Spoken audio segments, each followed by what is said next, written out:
Hello everyone, I'm Saket Bajpayee, Director of Prayas Physics Classes, Dehradun.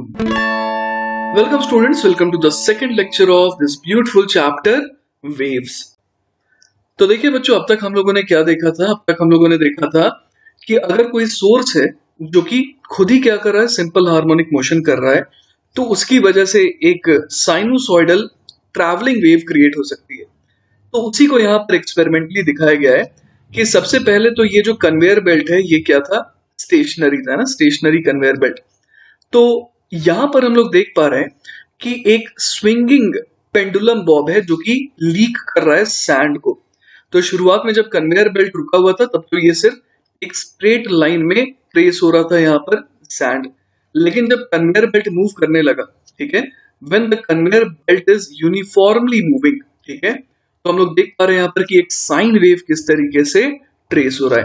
Pendulum तो simply क्या कर रहा है, सिंपल हार्मोनिक मोशन कर रहा है, जिस वजह से हम लोग देख पा रहे हैं कि जो सैंड है वो किस तरीके से निकल रही है, एक स्ट्रेट लाइन में टू एंड फ्रो मोशन करती हुई निकल रही है, लेकिन उसकी वजह से जो वेव क्रिएट हो रही है वो कैसी हो रही है, साइनोसॉइडल। ठीक है, इसी तरीके से बच्चों एक और एग्जांपल यहाँ दिया है कि यहाँ पर ये जो बॉब है ना, ये क्या कर रहा है, वाइब्रेट कर रहा है अप एंड डाउन, और एक मार्किंग पेन जो है वो इस बॉब के साथ अटैच्ड है, जैसा कि आप देख पा रहे हैं। तो यहाँ पर हम लोग देख पा रहे हैं कि ऑल्दो ये जो पेन है ये तो सिर्फ सिंपल हार्मोनिक मोशन कर रहा है, लेकिन इसकी वजह से क्या क्रिएट हो रहा है, इसकी वजह से एक साइन कर्व क्रिएट हो रहा है on paper that is moved horizontally at constant speed. Clear है ये बात? तो बच्चों इस वेव में हम लोग समझ पा रहे हैं कि एम्पलीट्यूड का रोल यहाँ पर ये वाली हाइट प्ले कर रही है, और वेवलेंथ क्या हो जाएगा, वेवलेंथ ये वाली दूरी हो जाएगी, है ना, जिसके बाद हमें लग रहा है कि वेव अपने आप को बिल्कुल एज इट इज रिपीट कर रही है। ठीक है, चलिए बच्चों, तो हमारा नेक्स्ट टॉपिक है wave speed on a stretched string. तो वही देखिए यहाँ पर लिखा है कि now let us derive an expression for the speed of a pulse in a stretch string by mechanical analysis. ठीक है, तो हम लोगों ने बच्चों इसके बारे में अभी तक इतना पढ़ा था कि अगर एक होमोजेनस स्ट्रिंग हो, है ना, यूनिफॉर्म स्ट्रिंग हो, होमोजेनस स्ट्रिंग हो, तो उसमें अगर आपने बम्प को बहुत ज्यादा एम्पलीट्यूड नहीं दिया तो शेप और स्पीड दोनों ही मेंटेन रहती है उस बम्प की, और कांस्टेंट स्पीड के साथ वो पल्स प्रोपोगेट करता है। अब लेकिन हम लोग एग्जैक्ट वैल्यू निकालना चाह रहे हैं कि क्या होगी वो स्पीड जिसके साथ वो आगे बढ़ रहा है। तो अब देखिए बच्चों यहाँ पर एक डायग्राम है जहां पर हम लोगों ने क्या दिखा है, एक स्नैपशॉट दिखा है किसी पर्टिकुलर इंस्टेंट पर जो वेव है उसका स्नैपशॉट दिखाया है कि किस तरीके से यहाँ पर एक बम्प क्रिएट हुआ है। ठीक है, तो देखिए यहाँ पर क्या लिखा है, we show a snapshot of a wave pulse that is moving from left to right in the string with a speed v। ठीक है, we can imagine instead that the entire string is moved from right to left with this same speed so that the wave pulse remains fixed in space। ठीक है, तो हम लोग यहाँ पर क्या करने वाले हैं, हम लोग यहाँ पर इसे ऑब्जर्व करने वाले हैं एक ऐसे फ्रेम से। ठीक है, एक ऐसे फ्रेम से हम लोग इसे ऑब्जर्व करने वाले हैं सच दैट कि हम भी मूव कर रहे हैं इस वेव पल्स के साथ राइट की तरफ। क्लियर बात? तो हमेशा हमारे को अपने नजरों के सामने क्या दिखाई देगा, हमेशा हमारे को हमारे नजरों के सामने ये वेव पल्स दिखाई देगा। ठीक है, इस शेप में जो ये पल्स है ये हमेशा हमारे आपको सामने दिखाई देगा। लेकिन बच्चों एक बहुत ही मजेदार चीज अब हम लोग देखने वाले हैं, वो बात ये है कि एक्चुअल में जो धागा है या स्ट्रिंग है वो राइट की तरफ या लेफ्ट की तरफ तो मूव करती नहीं है। ये जो धागा है उसके पार्टिकल्स तो सिर्फ अप एंड डाउन मोशन कर रहे हैं। तो भले ही आपको हमेशा आपके सामने ये बम्प नजर आएगा, लेकिन ये जो रस्सी है वो तो रुकी हुई है ना, वेव के मोशन में मैटर का तो मोशन होता नहीं है। ठीक है, तो मैटर तो नहीं जा रहा है आगे। तो लेकिन अगर आप राइट की तरफ जा रहे हैं सच दैट कि आपके सामने हमेशा ये वेव पल्स हो, तो इसका मतलब आपको ये लगेगा कि ये जो रस्सी है ना, ये जो रस्सी है, ये जो स्ट्रिंग है, आपको ये लगेगा कि ये क्या कर रही है, ये लेफ्ट की तरफ जा रही है, क्योंकि ये रस्सी वास्तव में तो रुकी हुई है। ठीक है, लेकिन आप राइट की तरफ जा रहे हैं तो आपको ये लगेगा ही लगेगा कि ये जो धागा है ना, वो इस तरीके से, है ना, क्या कर रहा है, लेफ्ट की तरफ जा रहा है। तो वही देखिए यहाँ पर लिखा है, perhaps by pulling the string through a frictionless tube having the desired shape of the pulse। ठीक है, तो ऐसा लग रहा है कि इस धागे को क्या किया जा रहा है, खींचा जा रहा है इस शेप को बरकरार रखते हुए। ठीक है, This simply means that instead of taking a reference frame to be the walls between which the string is stretched, we choose a reference frame that is in uniform motion with respect to that one. In effect, we observe the pulse while running along the string at the same speed as the pulse. तो ये सबसे important statement है. We observe the pulse while running along the string at the same speed as the pulse, ताकि ये pulse हमेशा हमारी सामने रहे. ठीक है. अब बच्चों, because Newton's laws involve only accelerations which are the same in both frames, है ना. ये दोनों के केस में हम लोग देख पा रहे हैं कि स्पीड तो कांस्टेंट है, तो हम लोग यहाँ पर देख पा रहे हैं कि कोई भी दिक्कत वाली बात नहीं है. We just happen to choose a more convenient frame. तो इस फ्रेम से बात करने में कोई भी दिक्कत नहीं आएगी. तो बच्चों, अगर स्पीड को फाइंड आउट करना है तो हम लोग क्या करेंगे, we are going to consider a small section of the pulse of length del L, है ना. यहाँ पर हम लोग देख पा रहे हैं कि डेल एल लेंथ का एक छोटा सा सेक्शन हम लोग यहाँ पर देखने वाले हैं इस पल्स का. Thus, this section approximately forms an arc of a circle of radius capital R. ठीक है. The mass del m of this element is mu delta L, where mu is the mass density of the string, है ना. mu अगर यहाँ पर क्या है, mass per unit length of the string, तो del L length की जो mass होगी वो कितनी होगी, mu into delta L. ठीक है. The tension F in the string is a tangential pull at each end of this small segment of the string. ये बात हम लोग समझ पा रहे हैं. The horizontal components of F vector cancel and the vertical components are each equal to F sin theta, है ना. यहाँ पर हम लोग देख पा रहे हैं कि यहाँ पर जो F वेक्टर है, इसका जो cos theta component है वो तो क्या हो रहा है, लेफ्ट और राइट में तो कैंसिल आउट हो रहा है, लेकिन नीचे की तरफ जो F sin theta है वो एड अप हो रहा है. तो बेसिकली हम लोग देख पा रहे हैं कि टोटल वर्टिकल फोर्स कितना हो गया, 2F sin theta. क्लियर है ये बात. लेकिन बच्चों, हम लोग एक और चीज यहाँ पर कह सकते हैं कि थीटा कैसा है, थीटा बहुत छोटा है, क्योंकि हमने ये जो एलिमेंट है बहुत ही छोटा लिया था. तो इस तरीके से हम लोग यहाँ पर ये जो 2 थीटा एंगल है उसे कितना कह सकते हैं, डेल एल बाय आर कह सकते हैं. ठीक है. तो यहां से देखिए बच्चों, हमारे पास क्या आ जाएगा, F Y equal to 2f sine theta तो ऑलरेडी था. अब यहाँ पर साइन थीटा को थीटा कह के, और यहाँ पर हम लोगों ने क्या लिख दिया, 2 theta equal to del L upon R के बराबर. क्लियर है ये बात. क्योंकि हम लोग यहाँ पर देख पा रहे थे कि ये वाला एंगल जो है ये थीटा है, तो टोटल एंगल कितना हो गया मिला करके, वो हो गया 2 थीटा. क्लियर है ये बात. और arc length is equal to क्या होता है, रेडियस इनटू एंगल होता है. तो इस वजह से हम लोग देख पा रहे थे कि 2 थीटा क्या आ गया, 2 थीटा जो है वो आ गया डेल एल अपॉन आर के बराबर. ठीक है. तो बच्चों, ये जो एफ वाई है इसकी वजह से क्या आ रहा है, this gives the force applying the centripetal acceleration, that is v square by r of the string particles directed towards O. Here, note that the tangential velocity v of this mass element along the top of the arc is horizontal. यहाँ पर हम लोगों ने जो इस element को देखा था, तो इस एलिमेंट के लिए हम लोग यहाँ पर क्या कह सकते हैं, इस एलिमेंट के लिए हम लोग कह सकते हैं कि इसके पास जो वेलोसिटी होगी वो कैसी होगी, वो होगी टेंजेंशियल. और हम लोग इस डायग्राम में देख पा रहे हैं कि वो वेलोसिटी कैसी आएगी, बिल्कुल हॉरिजॉन्टल आएगी, है ना. क्योंकि ये एलिमेंट बहुत ही छोटा है, तो इसकी वेलोसिटी हम लोग देख पा रहे हैं हॉरिजॉन्टल आ रही है. और वो एग्जैक्टली कितने के बराबर होगी, वो एग्जैक्टली होगी वेलोसिटी ऑफ वेव के बराबर. ठीक है. तो अब देखिए बच्चों, यहाँ पर हम लोग क्या लगा सकते हैं, हम लोग लिख सकते हैं summation of F Y is equal to del M multiplied by A Y. ठीक है.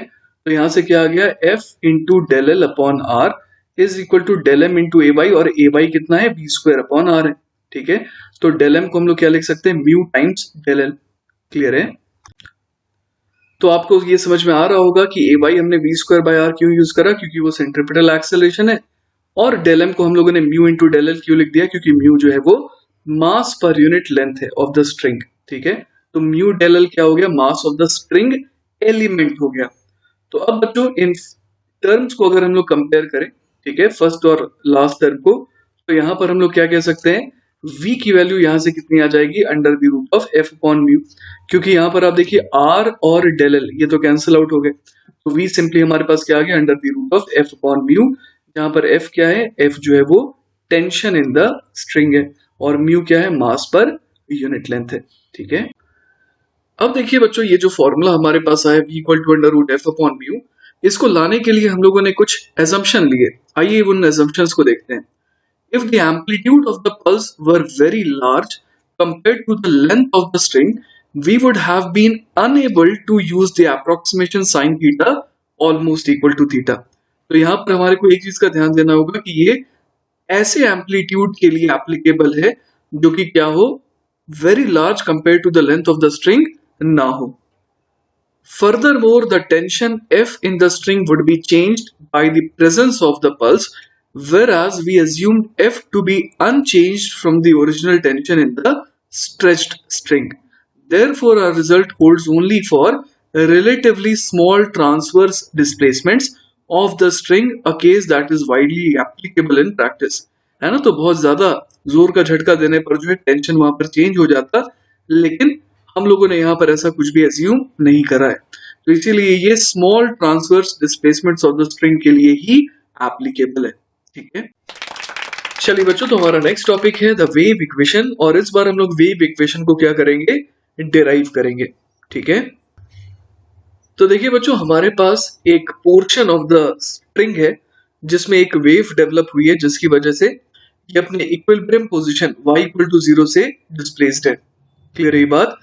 The element is acted upon by two forces exerted by the portions of the string on either side of the element. These forces have equal magnitudes because the tension is evenly distributed along the string. लेकिन एक फर्क यहाँ पर ये है कि they have slightly different directions, है ना। यहाँ पर हम लोग देख पा रहे हैं कि जो डायरेक्शन है वो slightly different, एक जगह θ1 है और एक जगह θ2 है। ठीक है, तो आगे देखते हैं बच्चों, because they act tangent to the string at the end points of the element, the Y component of the net forces. अब वाई कॉम्पोनेंट नेट फोर्स का कितना हो जाएगा, तो वो हो जाएगा समेशन ऑफ एफ वाई, और वो हम लोग यहाँ पर देख पा रहे हैं कि वो हो जाएगा F sine theta two minus F sine theta one. तो यहाँ पर हम लोग इसी चीज को डायग्राम में भी देख सकते हैं कि एफ साइन थीटा टू ऊपर लग रहा है और एफ साइन थीटा वन जो है वो लग रहा है नीचे की तरफ। ठीक है, इसीलिए यहाँ पर क्या करा गया, यहाँ पर जो मैग्नीट्यूड टेंशन का अगर एफ है तो यहाँ पर इसे सबट्रैक्ट किया गया। We consider only small displacements from equilibrium so that the angles theta one and theta two are small, है ना। ये असम्पशन हम लोगों ने पहले भी लिया था जब हम लोग स्पीड ऑफ द वेव निकाल रहे थे, और इस वजह से हम लोग साइन थीटा को ऑलमोस्ट टैन थीटा के बराबर भी लिख सकते हैं। तो जहां पर हमारे पास साइन थीटा टू और साइन थीटा बनाया था उसे हम लोग क्या लिख सकते हैं, टैन थीटा टू और टैन थीटा वन। तो अब देखिए यहाँ पर हम लोग क्या कह सकते हैं, समेशन ऑफ एफ वाई क्या हो जाएगा, F tan theta two minus F tan theta one, या फिर इसे लिखा जा सकता है F del of tan theta. तो बच्चों यहाँ पर जो डेल टैन थीटा है इसका मतलब क्या हो गया, tan theta two minus tan theta one. ठीक है, यहाँ पर हम लोगों ने एक स्क्रीनशॉट लिया है। ठीक है, तो हम लोग यहाँ पर सिर्फ और सिर्फ क्या देख पा रहे हैं कि ये एक इंस्टेंट की बात हो रही है, मतलब हम लोगों ने टाइम को यहाँ पर वेरिएबल नहीं माना है। ठीक है, this resultant force must be equal to the mass of the element. देखते हैं यहाँ पर क्या लिखा है, this resultant force must be equal to the mass of the element del M equal to mu del X times the Y component of the acceleration, है ना। Newton law तो यहाँ पर वैलिड रहेगा ही। अब बच्चों अगर हम लोग यहाँ पर फ्रिक्शनल फोर्सेस या फिर कोई भी डिसिपेटिव फोर्सेस को कंसिडर ना करें, नेग्लेक्ट करें, तो न्यूटन सेकेंड लॉ में क्या दे देगा, summation of F Y is equal to del M into A Y, है ना। Net force along Y axis is equal to mass into acceleration along Y axis. तो यहाँ पर देखिए समेशन ऑफ एफ वाई हम लोगों ने कितना निकाला था, वो था एफ डेल टैन थीटा, वो किसके बराबर आ जाएगा, mu del x into A Y के। क्लियर है बात? तो यहाँ पर देखिए थोड़ा अगर रीअरेंज कर दें तो ये क्या बन जाएगा, del of tan theta by del X is equal to mu upon F into A Y के बराबर। ठीक है, अब देखिए बच्चों यहाँ पर ऑब्वियस है कि हम लोग एक्सेलरेशन अलोंग वाई एक्सिस को क्या कह सकते हैं, मतलब Y component of the acceleration that is A Y, उसको क्या लिख सकते हैं, del two Y by del T square. जिस तरीके से हम लोगों ने कहा था कि del Y by del T क्या हो गया, वेलोसिटी, है ना, velocity of the particle on the string. उसी तरीके से del two Y by del T square क्या हो गया, transverse acceleration for a particle. ठीक है, इसके अलावा बच्चों we also replace tan theta, जो कि क्या है, स्लोप ऑफ द स्ट्रिंग है, by the equivalent partial derivative del Y by del X. यहाँ पर डेल क्यों आया, ये हम लोगों ने काफी बार इसके ऊपर चर्चा कर रखी है। कि हमने टाइम को फिक्स कर दिया, एक पर्टिकुलर मोमेंट पर हमने स्नैपशॉट लिया है, इसलिए हम लोग यहाँ पर del Y by del X use कर रहे हैं, मतलब टाइम को यहाँ पर वेरिएबल नहीं मान रहे हैं। तो अब अगर हम लोग tan थीटा को del Y by del X लिखते तो ये क्या बन गया, ये बन गया del of del Y by del X with respect to X, है ना। तो यहाँ पर हम लोग देख पा रहे हैं कि ये किस में कन्वर्ट हो जाएगा, आइए देखते हैं। We now take the limit as the mass element becomes very small, ठीक है। तो यहाँ पर हम लोगों ने पहले ही कहा था कि ये जो मास एलिमेंट है वो बहुत ही छोटा है। The left side is in the standard form for expressing the derivative with respect to x as a limit। तो यहाँ पर देखिए हम लोग क्या कर रहे हैं, limit del X tending to zero, तो ये del of del Y by del X with respect to X, ये क्या बन जा रहा है, del two Y by del X square बन जा रहा है। क्लियर है ये बात। तो अब देखिए यहाँ पर हम लोग लेफ्ट और राइट वाले को अगर लिखते हैं तो यहाँ पर हमारे पास क्या आ जा रहा है, del two Y by del X square is equal to mu by F times del two Y by del T square. तो हमें पता है ना, हमें पता है कि एफ अपॉन म्यू ये क्या होता है, वी स्क्वायर होता है। तो यहां से हमारे को क्या मिल गया, del two Y by del X square is equal to one upon V square del two Y by del T square, और यही कहलाता है वेव इक्वेशन। क्लियर है ये बात। चलिए बच्चों, तो नेक्स्ट सवाल देखते हैं। अगला सवाल है, a copper wire is held at the two ends by rigid supports at 30 degree Celsius the wire is just taut with negligible tension. Find the speed of transverse waves in this wire at 10 degree Celsius. Given young modulus of copper हमारे को दे रखा है 1.3 into 10 to the power 11 newton पर metre square. Coefficient of linear expansion of copper दे रखा है 1.7 into 10 to the power -5 पर degree Celsius, और डेंसिटी ऑफ कॉपर दे रखा है 9 into 10 to the power 3 kg पर मीटर क्यूब। चलिए बच्चों, तो इस सवाल में बेसिकली हमसे ये कहा गया है कि एक कॉपर की वायर है और उसे होल्ड करके रखा गया है at the two ends by rigid supports, जो ये मेक श्योर करेंगे कि उसकी लेंथ में चेंज ना आ पाए। अब 30 डिग्री सेल्सियस पर वो जो वायर थी वो जस्ट टॉट थी और टेंशन नेग्लिजिबल था, लेकिन किया क्या गया, 10 डिग्री सेल्सियस का टेम्परेचर बना दिया गया। तो जिस वजह से वो कॉन्ट्रैक्ट होना चाहेगी, पर जो यहाँ पर रिजिड सपोर्ट्स है वो उसे कॉन्ट्रैक्ट होने देंगे नहीं, जिस वजह से वो किस स्टेट में रहेगी, in the state of tension रहेगी। और उस केस में हमसे क्या पूछा गया है कि स्पीड ऑफ ट्रांसवर्स वेव्स कितना आएगा, ठीक है। तो बच्चों, जैसा कि आप जानते हैं कि अगर हम लोग यहाँ पर ये निकालना चाहते हैं कि यहाँ पर टेंशन कितना आएगा, तो वो निकालने का तरीका क्या है कि पहले जो है ना, इस वायर को हम लोग क्या करेंगे, इस वायर को हम लोग कॉन्ट्रैक्ट होने देंगे, है ना। टू स्टेप प्रोसेस बना करके हम लोग इसे सॉल्व करते हैं। हम लोग सबसे पहले क्या करेंगे कि इस वायर को कॉन्ट्रैक्ट होने देंगे, ठीक है। तो ये जब कॉन्ट्रैक्ट होगा तो उस केस में हम लोग क्या कह सकते हैं, हम लोग यहाँ पर कह सकते हैं कि यहाँ पर चेंज इन लेंथ है ना, वो कितना आएगा, वो कैसे निकालते हैं। तो देखिए हम लोग जानते हैं कि L theta is equal to क्या हो जाता है, L not into 1 plus alpha into delta T. Clear है बात। तो यहाँ पर हम लोग देख पा रहे हैं कि L theta minus L not upon L not ये किसके बराबर आ जा रहा है, अल्फा डेल्टा टी के बराबर आ जा रहा है। क्लियर है ना। तो हम लोग यहाँ पर क्या देख पा रहे हैं कि अल्फा डेल्टा टी बेसिकली क्या हो गया, डेल्टा एल अपॉन एल हो गया। तो हम लोग यहाँ पर ओवरऑल ये देखें कि स्टेप 1 में हमने क्या किया, हमने स्टेप 1 में ये किया कि रिजिड सपोर्ट को हटा दिया है और फिर टेम्परेचर को हम लोगों ने कम कर दिया। तो जिस वजह से हम लोग देख पा रहे हैं कि डेल्टा एल अपॉन एल जो है वो कितना आ गया, अल्फा डेल्टा टी आ गया। अब बच्चों हम लोग क्या करेंगे, स्टेप 2 करेंगे ताकि जो सवाल है वो मेंटेन रह सके। तो स्टेप 2 में क्या करेंगे, अब हम लोग जो है ना, यहाँ पर फोर्स लगा करके जबरदस्ती उसे मेक श्योर करेंगे कि उसकी लेंथ जो है वापस से जितनी थी उतनी हो जाए। क्लियर है ये बात। तो अब हमें इसे खींचना है, तो खींच करके हम लोगों ने इसकी लेंथ को वापस से उतना ही कर दिया जितना ये पहले 30 डिग्री सेल्सियस पर था। तो उसके लिए हमारे को इस पर फोर्स लगाना पड़ेगा।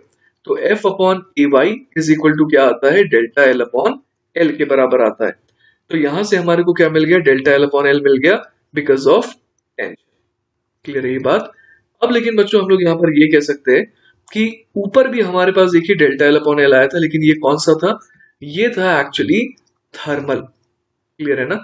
तो अब हम लोग यहाँ पर ये कह सकते हैं कि इन दोनों प्रोसेसेस को मिला करके वापस से जो फिनोमिनन था वही अटेन हो गया है। तो delta L upon L thermal plus delta L upon L यहाँ पर हम लोग कह देते हैं ये जो टेंशन वाला है शुड बी इक्वल टू 0, क्योंकि ओवरऑल तो कोई भी है ना लेंथ में चेंज नहीं आया है इन दी एंड। तो हम लोग यहाँ पर क्या कह सकते हैं, delta L upon L thermal कितना था, अल्फा डेल्टा टी था। उसमें क्या ऐड करेंगे, plus delta L upon L tension वाला, that is F upon A by. तो ये मिल करके क्या आ जाएगा, जीरो आ जाएगा। क्लियर है। तो अब देखिए यहाँ से हम लोग क्या देख पा रहे हैं, यहाँ से हम लोग देख पा रहे हैं कि एफ इक्वल टू कितना आ जाएगा, तो वो आ जाएगा minus of A Y alpha delta T के बराबर। ठीक है। अब बच्चों यहाँ पर एफ जो है वो क्या है, वो बेसिकली यहाँ पर हमारे को जो टेंशन चाहिए था वो है डेल्टा टी। हम लोग देख पा रहे हैं कि इस बार कैसा है, नेगेटिव है। तो यहाँ का नेगेटिव और यहाँ का नेगेटिव मल्टीप्लाई होकर के पॉजिटिव बन जाएंगे, तो हम लोग हमारे को टेंशन का यहाँ पर वैल्यू मिल जाएगा। ठीक है। तो अब देखिए हम लोग यहाँ पर क्या कर सकते हैं, हम लोग यहाँ पर ये कह सकते हैं कि v जो है वो कितना होता है, under the root of f upon mu होता है ना। यहाँ पर f क्या है, टेंशन है। तो अब देखिए हमारे को जो है ना, रो दे रखा है ना, रो दैट इज डेंसिटी। और उसके अलावा हम लोग एक और काम कर सकते हैं, रो की मदद से हम लोग म्यू बना सकते हैं। कैसे, तो आइए देखिए, एफ अपॉन म्यू को हम लोग लिख सकते हैं रो इंटू एरिया, क्योंकि रो क्या होता है, मास पर यूनिट वॉल्यूम। तो मास पर यूनिट वॉल्यूम को अगर एरिया से मल्टीप्लाई कर देंगे तो मास पर यूनिट लेंथ बन जाएगा, जो कि म्यू होता है ना। म्यू क्या होता है, मास पर यूनिट लेंथ। फिर ये बात, तो हमारे पास एफ है और हम लोग एक काम करते हैं, इसे डिवाइड कर देते हैं किसके साथ, रो ए के साथ। तो यहाँ आ जाएगा माइनस ए वाई अल्फा डेल्टा टी, और यहाँ पर रो इंटू ए। ए यहाँ पर क्या है, उस वायर का क्रॉस सेक्शनल एरिया, लेकिन ये तो कैंसिल आउट होता हुआ नजर आ रहा है ना। तो यहाँ से देखिए हमारे पास क्या आ जाएगा, v आ जाएगा हमारे पास under the root of minus Y alpha delta T upon rho के बराबर। अब देखिए बच्चों हमारे को डेटा क्या क्या दे रखा था, हमारे को जो डेटा दे रखा था है ना, उसको अब हम लोग यहाँ पर पुट कर देंगे। ठीक है। तो v बराबर हमारे पास क्या आ जाएगा, अंडर द रूट ऑफ, सबसे पहले यहाँ पर माइनस साइन लगा देते हैं। फिर यंग मॉड्यूलस कितना था, वो था 1.3 इंटू 10⁻11। फिर अल्फा दे रखा था हमारे को कितना, वो दे रखा था 1.7 इंटू 10⁻⁻5। ठीक है, सब कुछ मैं ऐसा यूनिट में रख रहा हूँ। अब चाहिए बच्चों हमारे को डेल्टा टी। तो हम लोग देख पा रहे हैं कि शुरुआत में जो टेम्परेचर था वो कितना था, 30 डिग्री सेल्सियस था, बाद में 10 डिग्री सेल्सियस हो गया। तो चेंज इन टेम्परेचर आया -20 डिग्री सेल्सियस का। क्लियर है। तो सब कुछ मैं ऐसा यूनिट में रखते हुए अब क्या करूंगा, इस पूरे को डिवाइड कर दूंगा किसके साथ, रो के साथ, जो कि हमारे को दे रखा था 9 इंटू 10⁻3 kg पर मीटर क्यूब। तो जस्ट बिकॉज कि हमने सब कुछ ऐसा यूनिट में रखा है, तो यहाँ पर जो v है वो हमारे को मिलेगा मीटर्स पर सेकेंड में, और इसको कैलकुलेट करने पर जो वैल्यू आती है वो आती है 70.1 मीटर्स पर सेकेंड। और यही हो जाएगा बच्चों हमारा फाइनल आंसर। क्लियर है ये बात। चलिए बच्चों, तो नेक्स्ट सवाल देखते हैं। अगला सवाल है, a uniform string of length L is suspended from a point on the ceiling. A small wave pulse is now introduced at its lowest end and it starts moving up towards the ceiling. The first part of the question is, what will be the speed of the wave pulse when it has moved up a distance x? And the second part is, how much time does this wave pulse take to reach the ceiling? तो देखिए बच्चों, जैसा कि हम लोग देख पा रहे हैं कि एक यूनिफॉर्म स्ट्रिंग है जिसकी लेंथ L है, और एक वेव पल्स जो है वो जनरेट हुआ है फ्रॉम द लोवेस्ट एंड, और वो ऊपर की तरफ जा रहा है। अब हमसे पूछा गया है कि what will be the speed of the wave pulse when it has moved up a distance x। तो देखिए बच्चों, मान लेते हैं कि ये x डिस्टेंस ऊपर पहुंच चुका है। अब इस लोकेशन पर है ना, इस लोकेशन पर हम लोग क्या कर सकते हैं, टेंशन निकाल सकते हैं। टेंशन कैसे निकाले, तो देखिए यहाँ पर फ्री बॉडी डायग्राम है, और ये फ्री बॉडी डायग्राम हमें ये बता रहा है कि एक्चुअल में क्या हो रहा है, कि जो जो पोर्शन ऑफ द स्ट्रिंग है ना, जिसकी लेंथ कितनी है x है, उस पर ऊपर की तरफ लग रहा है टेंशन, और नीचे की तरफ लग रहा है इसका वेट। और वेट कितना हो जाएगा, तो मान लीजिए कि मैं मास पर यूनिट लेंथ को म्यू कह रहा हूं, तो म्यू इंटू एक्स तो मास हो गया, इंटू जी इसका वेट हो गया। तो ऑब्वियस है कि यहाँ पर टेंशन को किसके बराबर होना पड़ेगा, म्यू एक्स जी के बराबर होना पड़ेगा। क्लियर है। तो अब हम लोग समझ पा रहे हैं कि इस जगह पर जब वेव पल्स पहुंचेगी तो उसकी स्पीड कितनी हो जाएगी, v बराबर होता है under the root of T by mu. तो यहाँ पर टेंशन कितना रख देंगे, म्यू एक्स जी है ना। तो यहाँ पर आ जाएगा म्यू एक्स जी, और डिनोमिनेटर में है म्यू, तो म्यू देखिए कैंसिल आउट हो गया। तो हमारे पास जो v आ गई वो कितनी आ गई, under the root of x g है ना। तो ये वो स्पीड है जो वेव पल्स की हो जाएगी जब वो कितना ऊपर जा चुका होगा, x ऊपर जा चुका होगा। ठीक है, अब देखिए बच्चों, सवाल के सेकंड पार्ट में पूछा गया था कि कितना टाइम लगेगा इसे बिल्कुल टॉप पर पहुंचने में। तो हम लोग यहाँ पर एक काम कर सकते हैं, हम लोग यहाँ पर v को लिख सकते हैं क्या, dx बाई dt। क्योंकि आप देखिए यहाँ पर किस रेट से है ना, किस रेट से x चेंज हो रहा है, वही तो हमारे को क्या बता रहा है, स्पीड बता रहा है। ठीक है, तो यहाँ पर देखिए हम लोग फर्दर क्या कर सकते हैं, हम लोग यहाँ पर लिख सकते हैं कि dx upon root x is equal to कितना हो जाएगा, under the root of g dt के बराबर। अब अगर हम लोग इंटीग्रेट कर दें तो t इक्वल टू जीरो पर x की वैल्यू तो जीरो थी, और हम लोग वो कैपिटल T टाइम निकालना चाह रहे हैं जब x की वैल्यू क्या हो जाए, L हो जाए।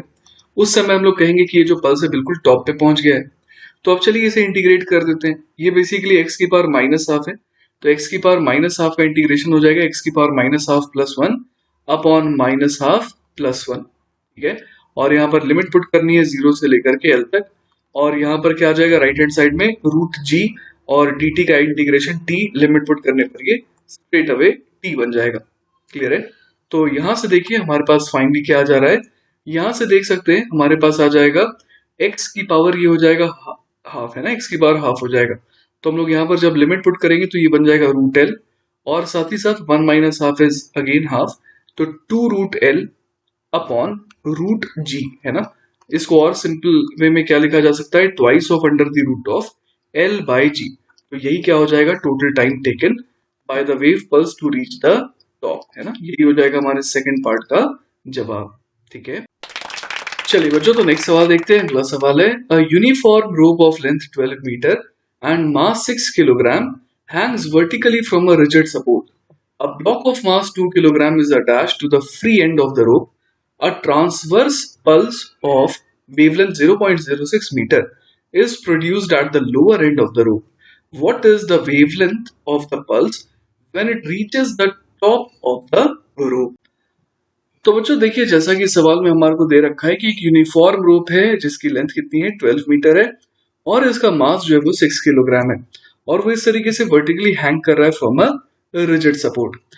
अब नीचे आप देख पा रहे हैं कि 2 किलोग्राम का ब्लॉक है जो कि अटैच्ड है to the free end of the rope. अब एक ट्रांसवर्स पल्स जिसकी वेवलेंथ 0.06 मीटर है वो प्रोड्यूस हुई है at the lower end of the rope. ठीक है, अब ये जो पल्स है ये जब ऊपर जाएगी और सबसे टॉप पर पहुंचेगी तो वहां पर उसकी वेवलेंथ कितनी हो जाएगी ये हमें बताना है। तो देखिए बच्चों, यहाँ पर हम लोग क्या कह सकते हैं कि जो बॉटम मोस्ट लोकेशन है ना, और जो टॉप मोस्ट लोकेशन है, इन दोनों जगहों पर किस चीज का फर्क है, टेंशन का। जैसा कि हम लोग देख पा रहे हैं, टेंशन एट द बॉटम है ना, वहां पर टेंशन एट द बॉटम जो है वो कितना हो जाएगा, तो वो बेसिकली क्या कर रहा है, सिर्फ 2 kg के ब्लॉक को सपोर्ट कर रहा है। तो जो 2 kg के ब्लॉक का जो वेट है उसके बराबर टेंशन एट द बॉटम हो जाएगा, तो उसे हम लोग कितना लिख सकते हैं, 2g लिख सकते हैं। उसी तरह टेंशन एट द टॉप है ना, टेंशन एट द टॉप को हम लोग कितना लिख सकते हैं, तो ये बेसिकली पूरे के पूरे रोप प्लस ब्लॉक सिस्टम को सपोर्ट कर रहा है जिसका मास 8 kg है कलेक्टिवली। तो वेट कितना हो जाएगा, वेट हो जाएगा 8g, तो टेंशन एट द टॉप हो जाएगा 8g के बराबर। क्लियर है ये बात। तो अब हमें फॉर्मूला पता है, v होता है under the root of t by mu है ना, और यहाँ पर म्यू तो चलिए हम लोग देख पा रहे हैं कि सेम है हर जगह क्योंकि ये यूनिफॉर्म रूप है। तो यहाँ पर हम लोग स्ट्रेट अवे लिख सकते हैं velocity at the top upon velocity at the bottom. ठीक है, वो किसके बराबर आ जाएगा, under the root of tension at the top divided by tension at the bottom. Clear है ये बात। तो tension at the top upon tension at the bottom, अगर हम लोग ये रेशियो निकालें है ना, तो वो कितना आ जाएगा, वो आ जाएगा 8g upon 2g that is 4। तो यहाँ पर हम लोग देख पा रहे हैं कि रूट 4 बन गया जो कि किसके बराबर आ जाएगा, रूट 4 इज इक्वल टू हो जाएगा 2। क्लियर है ये बात।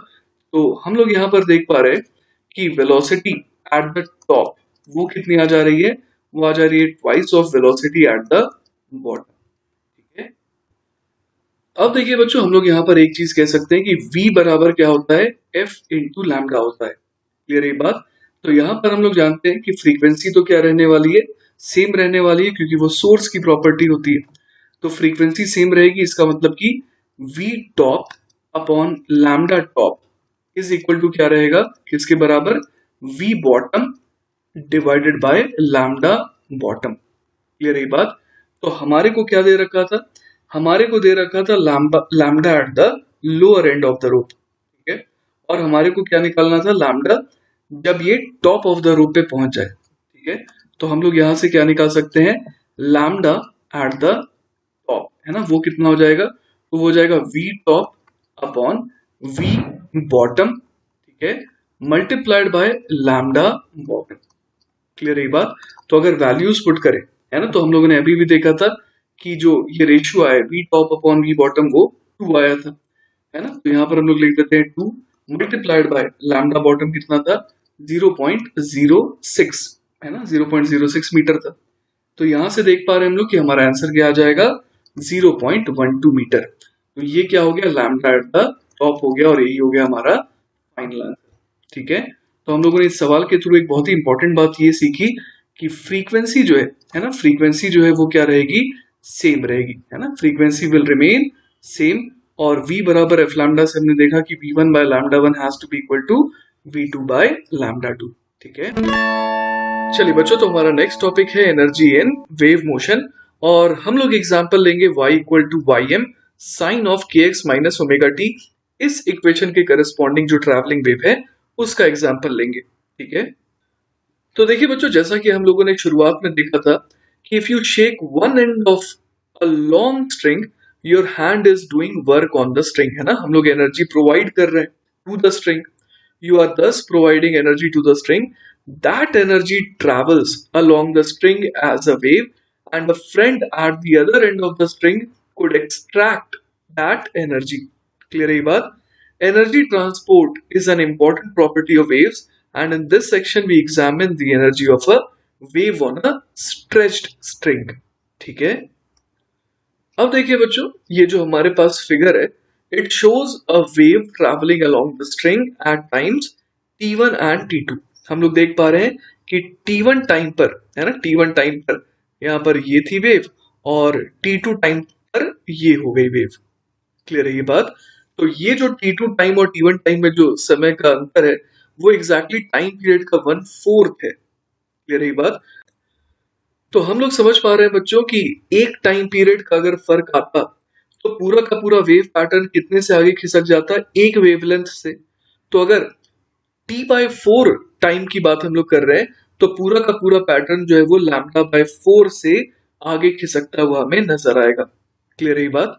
Consider two elements on the string each of length dx, ठीक है, दोनों की लेंथ जो है वो dx है। The element at a was located on a wave crest at t1, after which it moved downward and is crossing the axis eight t2। अब देख पा रहे हैं कि जो स्ट्रिंग का पोर्शन पहले क्या था, जो स्ट्रिंग का पोर्शन है ना शुरुआत में बन गया था क्या, it was actually the wave crest. अब वो अगले इंस्टेंट पर हम लोग देख पा रहे हैं कि मतलब t2 टाइम पर क्या हो गया, वो नीचे जाकर के अब वो एक्सिस को क्रॉस कर रहा है, ठीक है।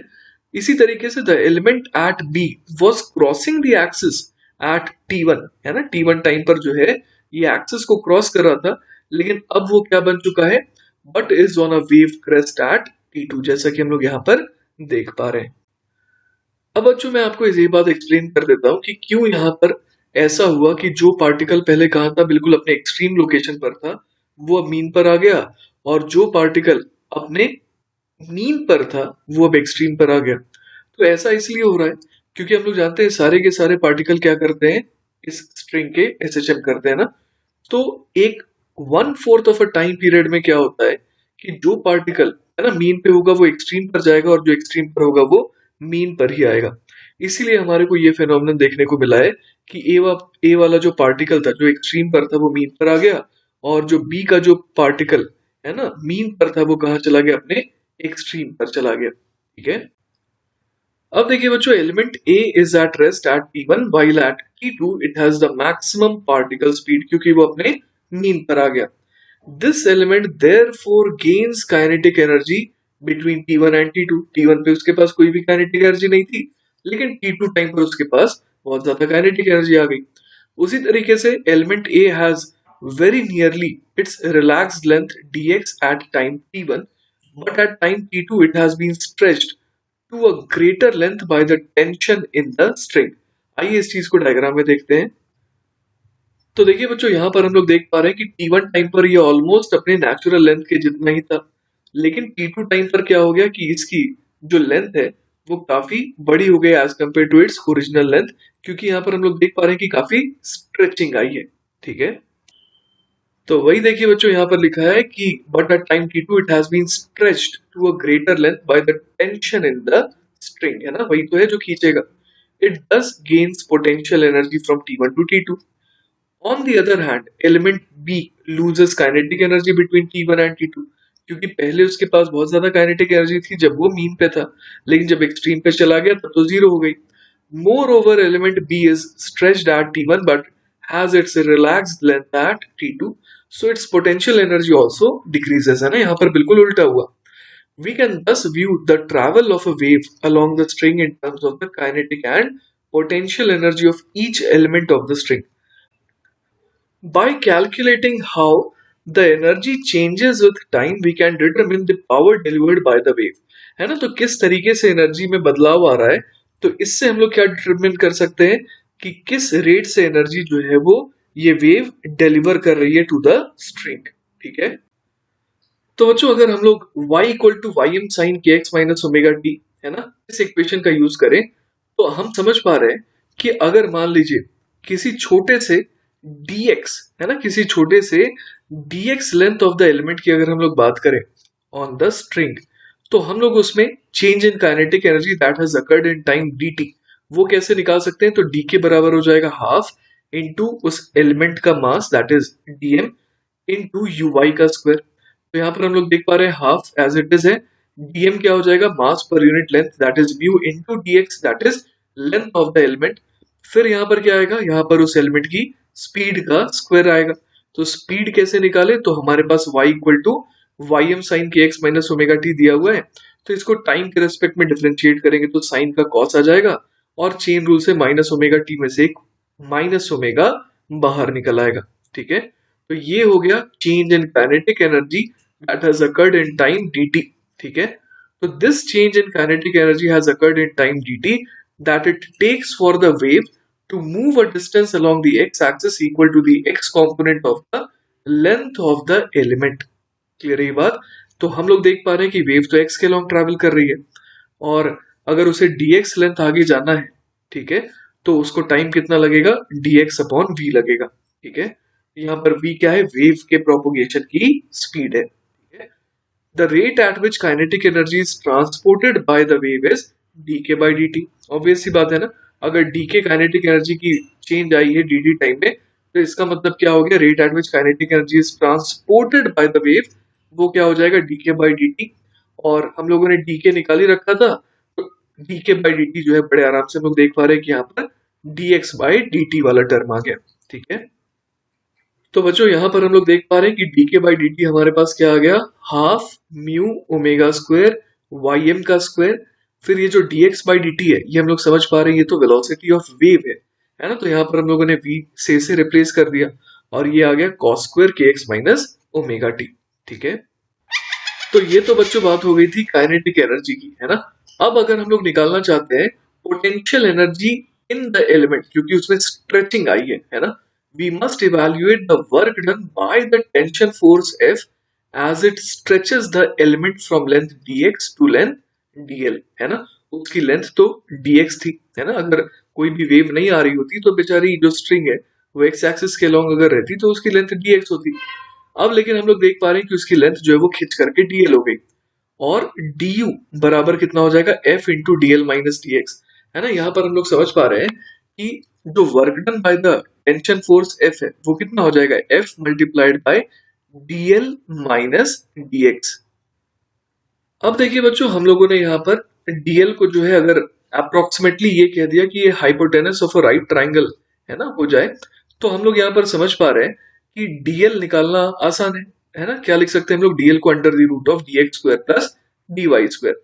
तो यहाँ पर du कितना आ जाएगा, f into under root of dx square plus dy square minus dx, है ना, dl के बदले हम लोगों ने ये रूट के अंदर ये वाला टर्म पूरा का पूरा यूज करा। अब थोड़ा सिंप्लीफाई करें तो ये इसमें कन्वर्ट हो जा रहा है। ठीक है, अब देखिए यहाँ पर जो del Y by del x वाला टर्म है वो हमें क्या दे रहा है, it gives the slope of the string and if the amplitude of the wave is not too large this slope will be small. ये चीज का ध्यान रहे बच्चों कि यहाँ del Y by del x क्यों यूज हुआ है, क्योंकि हम लोग एक स्नैपशॉट देख रहे हैं, है ना, एक पर्टिकुलर टाइम पर हम लोग यहाँ पर फोटोग्राफ देख रहे हैं वेव का, तो इसीलिए यहाँ पर टाइम को हम लोग वेरिएबल नहीं मान रहे, सिर्फ यहाँ पर हम लोग देख रहे हैं कि एक्स वेरिएबल है। मेरी बात, if the amplitude of the wave is not too large this slope will be small, obvious सी बात है ना। We can then use the binomial expansion, that is 1 plus z की पावर n किस में कन्वर्ट हो जाता है, मेनली 1 plus nz में। आगे के टर्म जो है वो बहुत ही छोटे हो जाते हैं, ठीक है। इस वजह से du जो है वो किस में कन्वर्ट हो गया, f dx 1 plus del y by del x की पावर 2 मल्टीप्लाइड बाय हाफ और माइनस 1, तो एज इट इज आ गया, ठीक है। तो यहां से हम लोग देख पा रहे हैं क्या बन गया, half f dx del y by del x का होल स्क्वायर। अब देखिए बच्चों, यहाँ पर जो del Y by del x है वो हम लोग बड़े आराम से निकाल सकते हैं ऊपर वाली इक्वेशन को डिफरेंशिएट करके विद रिस्पेक्ट टू एक्स, है ना, टाइम को कांस्टेंट मानते हुए। तो इस बार चेन रूल से के बाहर आ जाएगा ना, यहाँ पर हम लोग देख पा रहे हैं, और साइन का फिर से कॉस बन जाएगा। तो with del Y by del x we find the rate at which potential energy is transported along the string, है ना। तो वो कितना आ जा रहा है, तो वो हमारे पास आ जा रहा है d u by d t is equal to half f d x by d t multiplied by ये वाला टर्म का स्क्वायर। तो अब देखिए बच्चों, बहुत मजेदार चीज हम लोग देखने वाले हैं। इसे सिंप्लीफाई करने पर dx बाई dt तो वैसे भी हम लोग देख पा रहे हैं कि वो वेव की वेलोसिटी है, ठीक है। अब यहाँ पर देखिए कि अगर हम लोग f इज इक्वल टू, हम लोग जानते हैं कि v स्क्वायर म्यू होता है और v बराबर ओमेगा बाई के भी लिख सकते हैं। तो अगर हम लोग यहाँ पर, है ना, वी स्क्वायर म्यू की वैल्यू को क्या रख दें, ओमेगा बाई के का whole square multiplied by mu, तो हम लोग यहाँ पर क्या देख सकते हैं कि जो du बाई डी टी का टर्म है वो dk बाई डी टी के टर्म के बराबर आ जाएगा, है ना। ये जो पूरा का पूरा du बाई डी टी है it will become same as dk by d t जो हम लोगों ने ऊपर निकाला था। तो बच्चों मैं आपको रिकॉल करवा दूं, dk बाई डी टी हमारा half mu omega square y m square v cos square k x minus omega t आया था, और यही वैल्यू आ जा रही है du बाई डी टी की भी, ठीक है।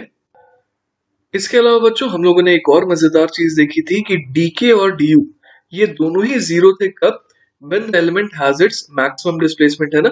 उस समय हम लोग देख पा रहे थे कि जो एलिमेंट की लेंथ है वो ऑलमोस्ट उसके नेचुरल लेंथ के बराबर थी, और उसकी स्पीड तो खैर जीरो थी क्योंकि वो अपने मैक्सिमम डिस्प्लेसमेंट पे था, as in the case of element A at time t1, and both dk and du have their maximum values when the element crosses the x-axis, है ना। उस समय उसकी स्पीड भी मैक्सिमम थी और स्ट्रेच भी मैक्सिमम था, as in the case of element A at time t2. Although the motion of an element of the string reminds us of the simple harmonic oscillator, लेकिन एक बहुत इंपॉर्टेंट डिफरेंस भी है। अब वो इंपॉर्टेंट डिफरेंस क्या है, the mechanical energy that is d equal to d u plus d k of the mass element is not a constant. ये याद रखिएगा बच्चों, ये जो मैकेनिकल एनर्जी है किसी भी एलिमेंट की वो कांस्टेंट नहीं रहती, but instead it varies from zero at the crests and valleys to a maximum where the string crosses the axis. This should not be a surprise because the mass element is not an isolated system, है ना। वो एक isolated system नहीं है कि उसकी energy conserved रहे ना। Neighbouring mass elements are doing work on it to change its energy, है ना। उसकी लगातार एनर्जी क्या होती जा रही है बच्चों, चेंज होती जा रही है। चलिए बच्चों, तो अब हम लोग डील करेंगे with power and intensity in wave motion. तो देखिए बच्चों, अब तक हम लोगों ने क्या देखा कि du by d t is same as dk by d t. तो अब अगर हम लोग ये निकालना चाहें कि किस रेट से mechanical energy is transmitted along the string, तो हम लोग क्या कर देंगे, dE बाई dt निकालेंगे जो कि हो जाएगा dk by dt plus du by dt, ठीक है। जो कि ऑब्वियस है, 2 टाइम्स du बाई dt लिख सकते हैं या फिर 2 टाइम्स dk बाई dt लिख सकते हैं, बात एक ही है, जो कि इतना आ जाएगा। क्लियर है ये बात। तो वही यहाँ लिखा, the rate at which mechanical energy is transmitted along the string is simply the power p equal to dE by dt। The quantity varies with location along the string as well as with time, ठीक है। Usually we are more interested in the average power, that is P average। तो देखिए बच्चों, अगर हमें average power चाहिए तो हमें क्या करना होगा, mu omega square y m square v, यहां तक तो क्या है, ये सब कांस्टेंट है। अब हमें ये जो टर्म है cos square k x minus omega t, इसकी एवरेज वैल्यू निकालनी पड़ेगी, ठीक है। Often we observe waves over a time that is very long compared with the period of the wave, so that we take the average over many cycles of the oscillation, है ना। अगर आप कुछ देर के लिए बात कर रहे हैं तो ऑब्वियसली बहुत सारे साइकिल्स जो है कवर हो जाते हैं उतने देर में। The average value of the cos square over any number of full cycles, ये आता है हाफ, ठीक है। तो अगर आप cos square k x minus omega t, इसकी अगर एवरेज वैल्यू निकालेंगे तो वो कितना आ जाएगा, हाफ आ जाएगा। तो इस वजह से एवरेज पावर कितना बन जाता है, half mu omega square y m square into v. Clear है ये बात। अब देखिए बच्चों, यहां पर हम लोग देख पा रहे हैं कि जो एवरेज पावर का एक्सप्रेशन है उसमें ओमेगा स्क्वायर है और वाई एम का भी स्क्वायर है। ओमेगा बेसिकली क्या होता है, ओमेगा होता है 2 पाई फ्रीक्वेंसी। तो एक तरीके से हम लोग देख पा रहे हैं कि जो average rate of energy transfer है, ठीक है, ये किसके ऊपर डिपेंड कर रहा है, स्क्वायर ऑफ द एम्पलीट्यूड पे और साथ ही साथ स्क्वायर ऑफ द फ्रीक्वेंसी पे। तो ये एक जनरल कैरेक्टरिस्टिक प्रॉपर्टी होती है वेव्स की। लेकिन एक चीज का ध्यान रखिएगा कि this calculation assumes that the wave transports energy with no losses due to friction और other dissipative forces. None of the mechanical energy is lost to internal energy of the string or heat transferred to the surroundings. ये assumptions हम लोगों ने consider किए थे। We have also assumed that the amplitude of the wave remains constant as it travels, है ना, ये भी एक assumption हमने लिया था। This remains true in the ideal approximation for waves on a string and it is strictly true for the ideal plane wave. तो देखिए बच्चों, यहाँ पर हम लोग इस डायग्राम में देख पा रहे हैं कि एक आइडियल प्लेन वेव जो है वो कैसी दिखाई देती है ना। यहाँ पर हम लोग देख पा रहे हैं एक प्लेन वेव है ना, इसका जो एम्पलीट्यूड है वो बिल्कुल कांस्टेंट रहता है। यहाँ पर आप कुछ रेक्टेंगल्स देख पा रहे हैं जो कि इक्वली स्पेस्ड है। तो ये क्या रिप्रेजेंट करते हैं, आइए देखते हैं। The planes represent wave fronts spaced one wavelength apart. तो यहाँ पर हम लोग देख पा रहे हैं कि ये बिल्कुल एक वेवलेंथ अपार्ट है। क्लियर है बात। और इसे वेव फ्रंट कहते हैं। वेव फ्रंट का मतलब हो गया कि एक ऐसा प्लेन जिसमें सारे के सारे पॉइंट्स जो हैं वो बिल्कुल सेम फेज में है ना। जैसे कोई भी हम लोग अगर यहाँ पर है ना, कोई भी यहाँ पर हम लोग पॉइंट ले ले किसी एक पर्टिकुलर वेव फ्रंट में, तो उसके सारे के सारे पॉइंट जो है बिल्कुल सिमिलर बिहेव कर रहे हैं। क्लियर है ये बात। इसके अलावा बच्चों और भी वैरायटी के वेव्स होते हैं ना, जिसके बारे में अभी हम लोग पढ़ने वाले। लेकिन अभी जो हम लोगों ने डेरिवेशन किया था वो किसके लिए किया था, स्ट्रिक्टली हम लोगों ने किया था इसके लिए ना, प्लेन वेव के लिए। और इसमें खासियत क्या है कि इसका एम्पलीट्यूड जो है वो कांस्टेंट रहता है, ठीक है। तो बच्चों, प्लेन वेव के साथ जो एक और डायग्राम था वो स्फेरिकल वेव फ्रंट को बताता था। The energy content of each wave front remains the same, but that energy is spread over an increasing area as the wave travels. तो यहां पर देखिए बच्चों, अगर हम लोग यहां देखें तो इस सॉलिड एंगल में जितनी एनर्जी निकली है ना, वो हर वेव फ्रंट को मिल रही है। लेकिन चूंकि वेव फ्रंट का एरिया बढ़ता जा रहा है, इस वजह से हम लोग समझ पा रहे हैं कि क्या हो रहा है, यहां पर एनर्जी पर यूनिट एरिया जो है ना, वो एक्चुअली चेंज होता जा रहा है, ठीक है। For such spherical waves, it is often more useful to describe the wave in terms of its intensity I, है ना। अब intensity की definition क्या होती है, average power per unit area transmitted across an area capital A perpendicular to the direction in which the wave is traveling, है ना। मतलब ये एक तरीके से ये क्या हो गया, average energy per unit area per unit time, या फिर average power per unit area, ठीक है। तो ये इंटेंसिटी और पावर के बीच में रिलेशन होता है। तो बच्चों, इस स्फेरिकल वेवफ्रंट को समझने का और आसान तरीका है, आप ऐसे सोचिए कि एक कैन ऑफ पेंट है ना, जो स्प्रे करता है पेंट को। मान लीजिए हम लोग इस सॉलिड एंगल की बात करें, तो इसमें से जो है ना, इस सॉलिड एंगल के थ्रू जो पेंट स्प्रे हो रहा है, अगर हम लोग 1 यूनिट ऑफ डिस्टेंस जाएं तो लेट अस से यहाँ पर एरिया ए है। लेकिन अगर आप 2 यूनिट ऑफ डिस्टेंस जाएंगे तो यहाँ पर जो एरिया है ना, इसी सॉलिड एंगल के अंदर वो कितना हो जा रहा है, वो आप देख पा रहे हैं 4 टाइम्स ये एरिया हो जा रहा है। फिर अगर 3 यूनिट ऑफ डिस्टेंस जा रहे हैं तो यहाँ पर देखिए 9 टाइम्स वो इनिशियल एरिया हो जा रहा है। 4 यूनिट जा रहे हैं तो 16, ऐसे आपको स्क्वायर दिख जाएंगे। तो हम लोग समझ पा रहे हैं कि जो पेंट है वो तो उतना ही इसे मिल रहा है, लेकिन जो एरिया है वो बढ़ता जा रहा है, जो रिसीविंग एंड है तो उसमें नंबर ऑफ रिसीवर जो है आप समझ लीजिए कि वो बढ़ते जा रहे हैं। ठीक है, अब देखिए बच्चों, जो एसआई यूनिट ऑफ इंटेंसिटी होती है वो होती है वॉट्स पर मीटर स्क्वायर्ड। ठीक है, just as with the power of a wave the intensity is always proportional to the square of the amplitude. However, for circular और spherical waves the amplitude is not constant as the wave front advances. ये हमने देखा। अगर strictly spherical wave की बात करें, जो कि इसका एग्जांपल क्या हो सकता है, such as might be emitted by a point source of light और sound, the surface area of a wave front of radius r is 4 pi r square. हम लोग समझ पा रहे हैं कि जो एनर्जी निकल रही है वो बेसिकली किसी आर रेडियल डिस्टेंस पर कितने एरिया में स्प्रेड हो रही है, 4 पाई आर स्क्वायर में। तो हम लोग समझ सकते हैं कि इंटेंसिटी किसके प्रोपोर्शनल आ गई, 1 अपॉन आर स्क्वायर के, क्योंकि इंटेंसिटी होती है energy per unit time per unit area, और एरिया जो है वो आर स्क्वायर के प्रोपोर्शनल आ रहा है। तो इंटेंसिटी 1 अपॉन आर स्क्वायर के प्रोपोर्शनल आ रही है। If the distance from a source of spherical waves is doubled, तो ऑब्वियस है कि इंटेंसिटी क्या हो जाएगी, 1/4 हो जाएगी, as large while the amplitude of the wave becomes half as large. ठीक है, तो देखिए बच्चों, ये जो बी डायग्राम है इसमें हम लोग स्फेरिकल वेव फ्रंट्स देख पा रहे हैं ना। A spherical wave, the wave fronts spaced one wavelength apart are spherical surfaces and the rays are in the radial direction. इस चीज का भी ध्यान रखें बच्चों कि ये जो वेव फ्रंट होता है वो हमेशा वेव के प्रोपोगेशन के परपेंडिकुलर आता है ना। हर जगह हम लोग देख पा रहे हैं कि वेव के प्रोपोगेशन के परपेंडिकुलर डायरेक्शन में हमारे को वेव फ्रंट मिल रहा है।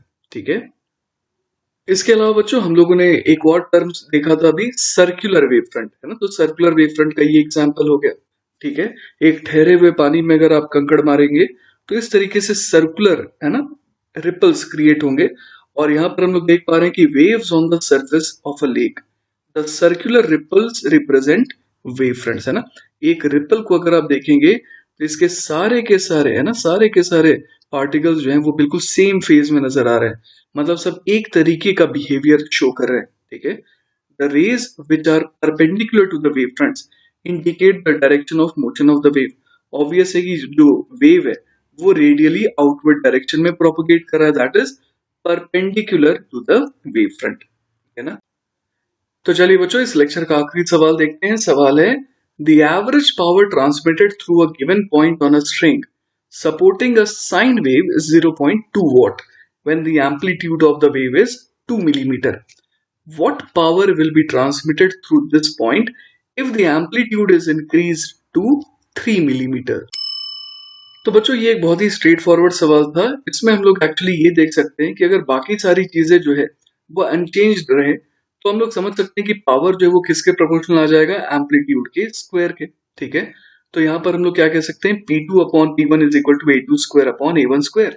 और यहाँ पर हमारे को P1 दे रखा था 0.2 वॉट, A2 अपॉन A1 का जो स्क्वायर है वो आ जाएगा 9/4। तो यहाँ से हम लोग देख पा रहे हैं कि P2 कितना आ गया, 0.45 वॉट। रही बात, तो ये बड़ा ही आसान सा सवाल था, और आई होप कि आपको ये सवाल और ये पूरा का पूरा लेक्चर बहुत अच्छे से समझ में आया होगा। फिर भी बच्चों, अगर कोई डाउट रह जाता है ना, then feel free to contact me, I will be very happy to help you.